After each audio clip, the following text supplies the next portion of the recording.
and welcome to TV on TV. I'm State Representative Tommy Vitolo. You're watching Brookline Interactive Group. Today is Thursday, February 29th.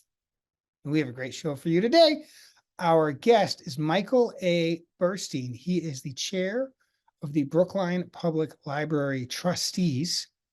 And we're going to talk about local elections, what the board's been up to, and even some national issues around libraries and books.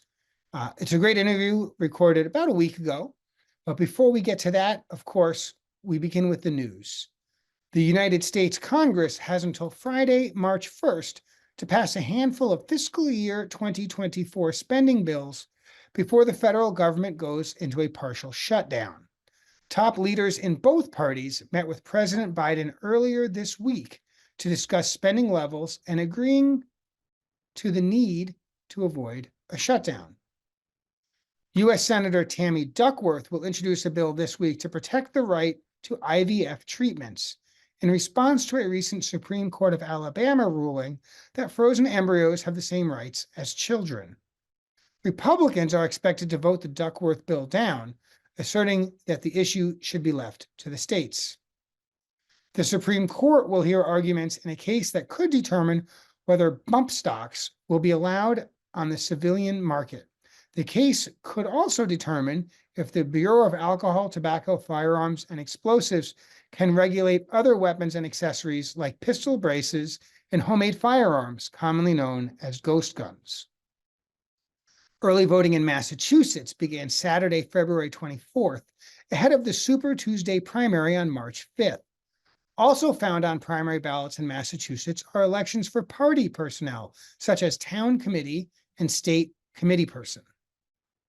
Governor Maura Healey released a statement on Friday saying that embattled Steward Healthcare must depart Massachusetts. This comes after the healthcare company is reportedly $50 million behind on rent. Cases of norovirus have ticked up in the Northeast and are at their highest levels since April. Brookline has received $30 million in state and federal funding for a project to update Washington Street to a complete streets model, accommodating all users of the roadway, including pedestrians, bicyclists, micromobility users, transit risers, public safety vehicles, and motorists. Design plans are currently underway, and construction is slated to begin next year. The town of Brookline has announced its Brookline Art Makes Community program, which will include the Turkeys Around Town initiative. The town will fund 10 larger-than-life fiberglass turkey art installations painted by local artists. The MBTA announced that several Beacon Street crossovers in Brookline may be temporarily closed while the T services the tracks. This latest phase of track work is expected to conclude on March 8th. Folks, that's the news. I hope that you will stay tuned here on Brookline Interactive Group. But to hear the interview I had about a week ago with Michael Burstein, the chair of the Library Trustees, right here on TV on TV. Stay tuned.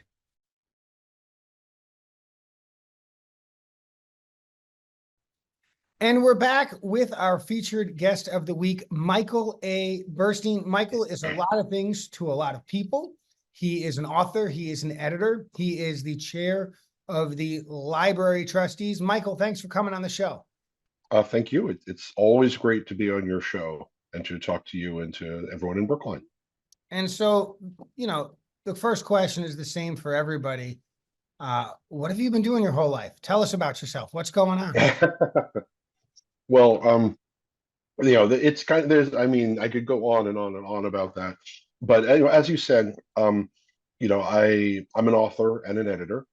I have, part of what I've done in my life is I've written a lot of science fiction stories, been nominated for the Hugo Award quite a few times in the past, which is actually making some very interesting news this year, the Hugo Awards, because they were awarded last year in Chengdu, China, which as part of when Worldcon was actually held in China last year.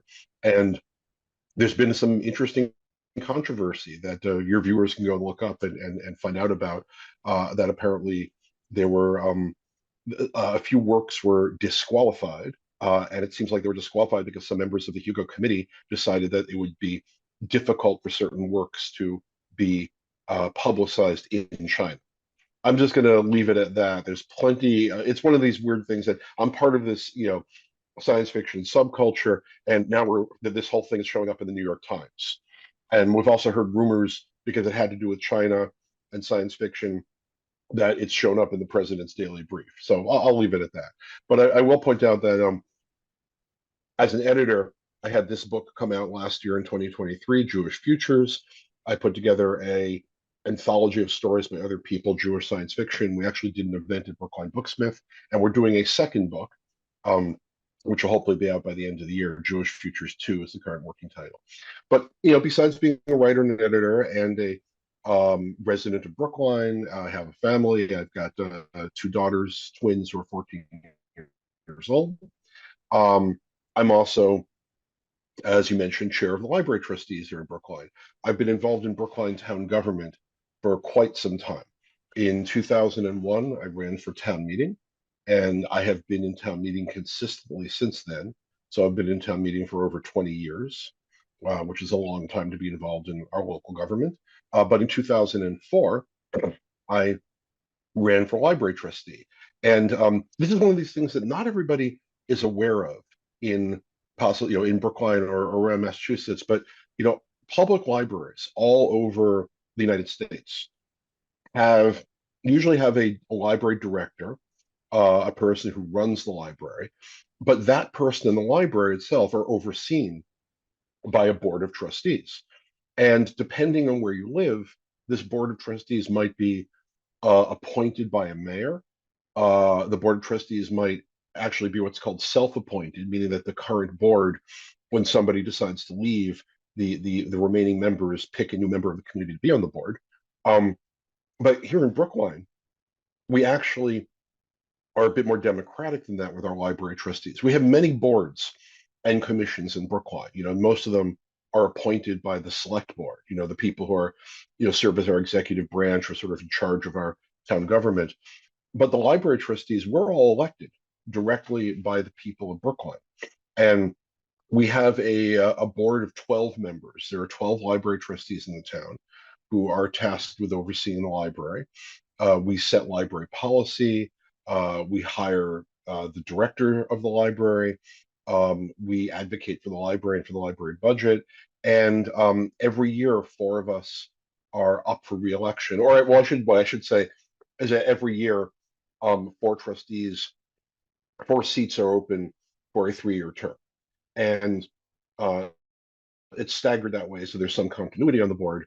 And in general, when I said reelection, you do have that happen. So, like, for example, this year, as I think your viewers may know, it looks like we're going to have some very interesting contested races in select board and school committee. I think a few other townwide races, I think housing authority. But at the moment, it seems like library trustees will maintain its continuity. We've got the four current trustees who are up for reelection this year have basically all indicated that they're planning to run for reelections. They want to stay on the board. And we tend to be somewhat lucky in Brookline in that our libraries tend to be non-controversial, if you know what I mean by that. We don't usually have a lot of people concerned about what's going on in the libraries. We have little concerns here and there, like you have with anything, but we rarely have a situation where somebody in the community is so upset with what's going on at the libraries that they feel that they need to take out papers and run and challenge the people who are currently on the board. Generally, when we get our contested races, it's because one trustee has decided they no longer want to be on the board, they decide not to run for reelection, and that opens up a seat during that year. But if a seat opens up, maybe more than one person will decide to run. And then you have a situation where you basically have 5 or more candidates running for 4 seats. And as you know, Tommy, we have a lot of our elections are called plurality at large elections, which basically means you cast a vote for up to the number of seats that are available, and we just add up all the votes and the top, vote getters get in. So let's say somebody decides not to run for library trustee anymore, and you have three people running and two newcomers. It's not like those three people are running for their seats and the two newcomers are fighting for that one seat. They're all, running for all four seats. So it's And always possible. in fact, what often happens is the two newcomers come in with energy and enthusiasm and ideas, and they both finish in the top four. Well, I mean, that doesn't not happen with the library races, but I've seen that in other races. Years ago, I still remember school committee race like that, where a lot of people, there were two new candidates coming in for one seat was empty, and there were two incumbents, and there was a lot of what's called bullet voting. This gets a little maybe into the weeds, but the election's coming up on what, Tuesday, May 4th, I think it is, our town election. I think it's Tuesday, May 6th. Tuesday, May 6th. I don't remember the first Tuesday in May. And I remember we had a school committee race years ago Tuesday, May where 7th. Tuesday, May 7th. Tuesday, May 7th. May Tuesday, May 7th. 7th. Don't go on Tuesday, May 6th. That doesn't make any sense. Tuesday, May 7th. I'm sorry. Okay, it's well, the first Tuesday in May. And I still remember a school committee race. Two candidates who were new candidates came in because there was one seat empty of three. And we had what again is called bullet voting, where a lot of the voters really were behind one or the other of the new candidates. So they basically assumed, well, the two incumbents will get in. I'll only cast my vote for the one newcomer I want. And when everybody does that, you get the two newcomers, and one of the incumbents got kicked off the board. Sorry, school committee got kicked off the school committee. So we've rarely had something like that happen to the library trustees. So we again we have a board of 12. I will say the other thing that does happen, and this is also, I mentioned how the library trustees, we are a democratically elected board. So I think it's, for me, the more boards and committees that would be elected directly by the people, the better off we are as a democracy. But of course, there comes to a point where you can't necessarily do the research you want to do to vote for every single board. And as I mentioned with the library trustees, we rarely have a controversy. So it's one of those interesting questions of, how important is it for the voting? But in any event, one thing that does happen, and having been on the board since 2004, wow, that's a long time. Sometimes a person will leave the board in the middle of their term. A library trustee just doesn't have the time anymore. They're moving out of town. And when that happens, we actually get to make an appointment. We and the select board get together and we look at applications from members of the community who would like to be a library trustee. And we actually appoint somebody to, and it is interesting, they don't fill out the remainder of the person's term because we are a democracy. They fill out the term until the next election so that we're not forcing the community to have an unelected trustee for too long. It can never be for more than a year. So if somebody, we talked a lot about the election mechanics of library, yes, right? And there are 4 seats up every May. This year, Tuesday, May 7th, there are 4 incumbents running, and at the moment, no challengers. But what is it the library trustees do? well, Once elected, what do they do? That's a good question. Well, I mentioned it a little bit before, but I'll state it again. So what I would say, first of all, the most important job that a board of library trustees has, which is actually a job that one hopes doesn't happen too often, is hiring the director. Um, the director of a library system is the person in charge of the whole system. They're basically the boss. They're the head of a department, just like you have, the police chief is the head of the police department, the school superintendent is the head of the schools department, and the director is the person who oversees the budget of the library, sets the tone for the library.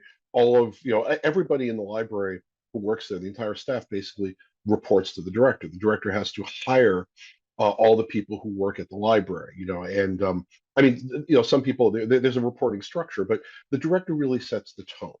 You want to have somebody who knows libraries, as best as possible, knows the community in Brookline. And over my time as a trustee, I have actually been part of two hiring processes for two directors. Our current director has been with us for, I think, I'm trying to remember exactly if it's been 2 years yet, a little bit, but she's great. And we've been keeping the library moving forward.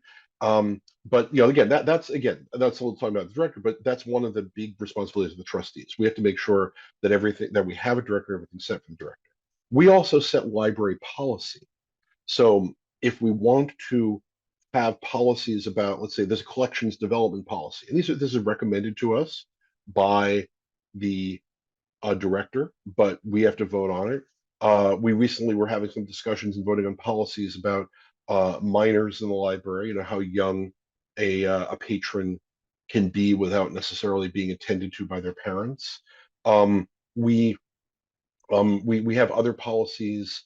We recently, well, maybe not very recently, but I think last year, we decided to join many other libraries in the United States and go fine free, which basically means that if you are late to return an item you borrowed from the library, and notice I say item, it's not just books, it's also, we lend out CDs, we lend out other things, or although it may actually maybe for the fines for the books, I'd have to check on that. But we do have many things in the library. But if you're late returning a book, you're not going to get fined anymore. It's been one of these things that we've a lot of libraries around the country thought about for equity purposes, because the very people who depend the most on libraries are really the ones who you don't really want to, force them to pay a fine for returning an item late. And what's been discovered in a lot of studies is that even without the threat of a fine, people tend to return their items on time, because they feel more invested in the library, understand they're part of a system where many people are going to depend on the items that they've taken out. The trustees also um, advocate for the library in a variety of different ways. We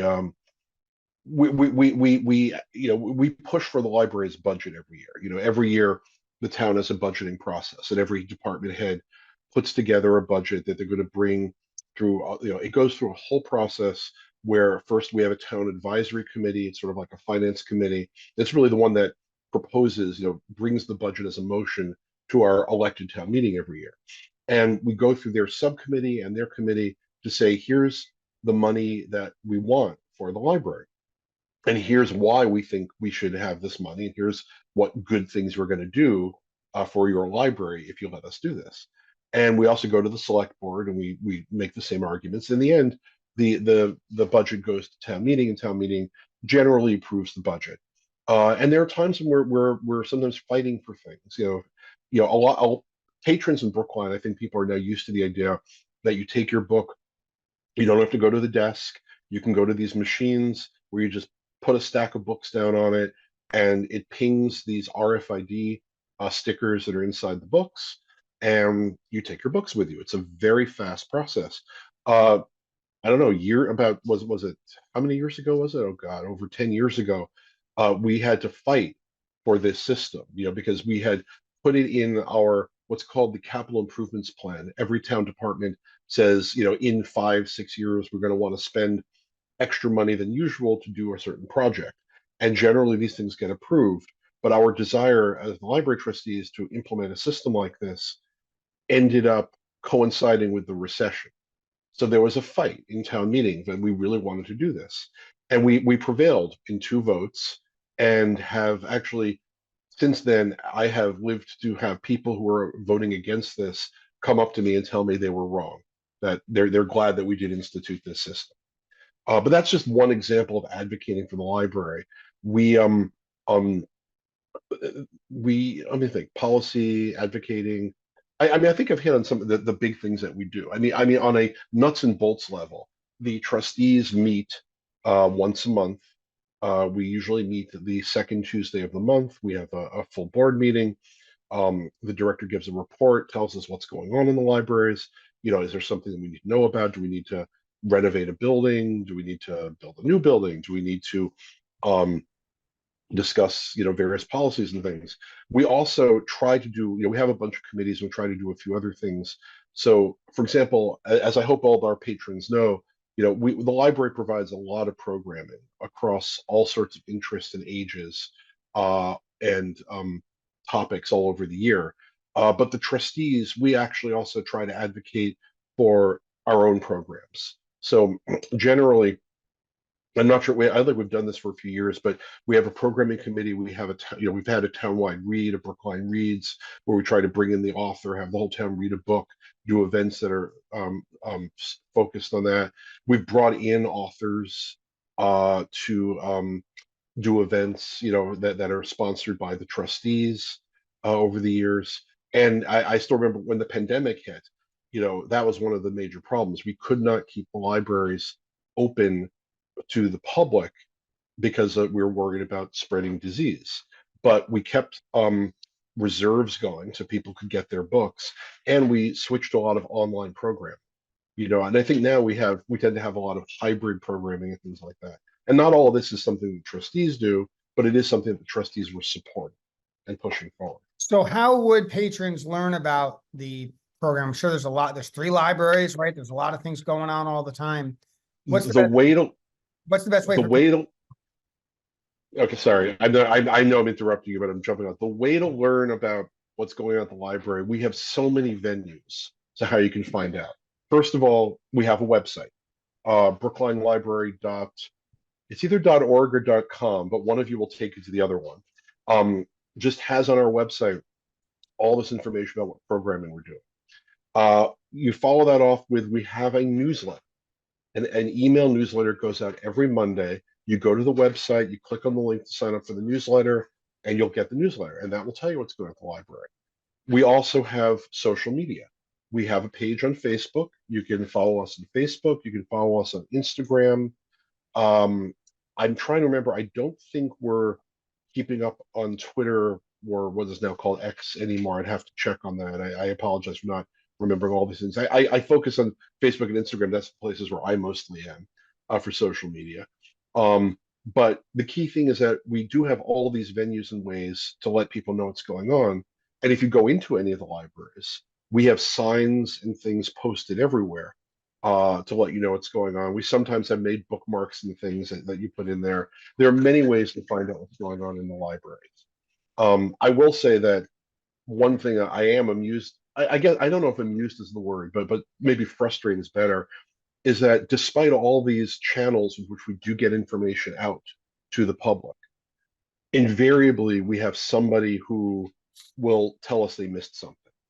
And we ask them, what do they do to find out about things? Is there a channel of information that we're missing? And usually it's not. And I just never, the one I think of years ago, we did this renovation of the Coolidge Library. I think I may have actually overseen 2 renovations over my time on the board. But in the most recent renovation, which took place before the pandemic, we knew we were going to have to close the library for about 4 to 6 months. The senior housing across the street was very helpful. They've always let us use their lounge room as a place people can do pickups for books.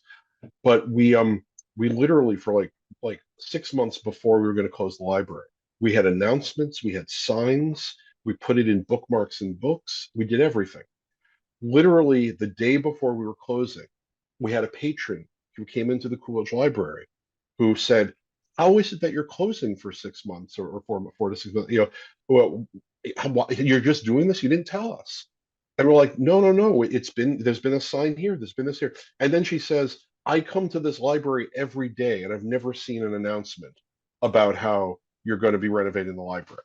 And at that point, I'm like, "Well, I don't know what to tell you, um, because we have had signs up. I mean, there's a bookmark. There's a thing here. Are you literally, you know, unsure um, that that you have seen nothing? I mean, it was one of those things that I found, frustrating. And I will say, we do try to find out. I wanted to find out, was there some sort of news source that she was using, expecting to see news about the library, and we weren't putting it up there. But when somebody says, "I've been in this library every day," and I think they're exaggerating, you know, I think it's just a question of, um, sometimes you just aren't going to reach everybody. You do as much as you can to reach everybody with these things. This is a long answer to your question, but I will recircle back and tell people if you want to know about programming, what's going on at the library, if you want to learn things like, hey, we now have a maker space. We've had that for quite some time. You can borrow games from the library. You can borrow tools from the library. That actually made it onto local television news that we have a tools library. But if you want to learn about these things, check our website, subscribe to our email newsletter, and just see what signs are posted in the libraries, and that'll tell you everything that's going on. So we've got just a few minutes left, and I want to touch on something that has made national news, not about the Brookline Library, but about libraries across the country, and that is the conversations about book bans and challenges. Where are we in Brookline? Has anyone brought a challenge? What would that look like? How has it gone? Bring us up to speed. So I'm going to say that we are very lucky here in Brookline in that we don't have a culture of people challenging the items that we have to lend, the books that we have. We are trying to provide books and access to ebooks, access to movies. Look up things like Hoopla and Canopy, Kanopy, things that we provide. We have not had any challenges that have gone through officially or formally in all the time I've been on the board. The one time I remember somebody wanted to bring a challenge literally was like about 20 years ago. Maybe, well, I haven't been, I actually been on the board for 20 years, maybe less than that, maybe about 15 years ago. And the thing I still remember was that the director of the library at the time spoke to the patron who wanted to challenge a book and reminded him, if you challenge an item, it brings attention to that item. And asked him, are you really sure you want to start a formal process of challenging, an item that we have in the library? Because everybody will then know that this book exists. And fortunately for us, this one particular Brookline patron thought about it and realized that actually it would be the very opposite of what he wanted to do. So he just let it alone, and we still had the item on our shelves for a while. But you are right. There's a frightening, chilling thing going on in the country right now, all over in various places about libraries. Florida is one of the big places where I've been reading up about this, and literally there's like one or two people who have filed all of these book challenges and getting books removed from school libraries, getting books removed from public libraries, because part of the process that a lot of libraries have when you challenge an item and say it's inappropriate for whatever reason, um, and this sounds like a good policy until you start thinking it through more. The policy is you remove the item from the shelves until it's had a chance to be evaluated. And you think, well, that makes sense. Somebody's concerned about it. Let's make sure that it's really good before we leave it on our shelves. The problem is when somebody starts challenging 100 items, 200 items, 300 items, and the people who are supposed to evaluate these items don't have the time to evaluate them, or possibly the political will to evaluate them, you end up with a de facto ban. Items are taken out of the library, and there's no schedule for when they're going to be returned. You also have, this part really scares me. You've got librarians all over the country who are actually being threatened about their jobs, being threatened with jail time for making things available. Um, I would tell all the viewers of your show, go look this up on the internet. You can find all this on the news. It's not hidden. There's many articles about it. But I will reiterate, in Brookline, we don't have this. Any item that people want, we should have available at the library. And that's all the time we have. But I will remind folks, brooklinelibrary.org is where you want to go to find all of this information. The upcoming election is Tuesday, May 7th. There are 4 library trustee positions on the ballot, and you want to look into those. And Michael, who is the chair of the library trustees, you're not up this year, but you will be up in a year in the future, probably next year. And we're so delighted you could be with us on the show today. I'm delighted to have been here. Thanks, everyone, for watching TV on TV here on Brookline Interactive Group. We'll see you next week.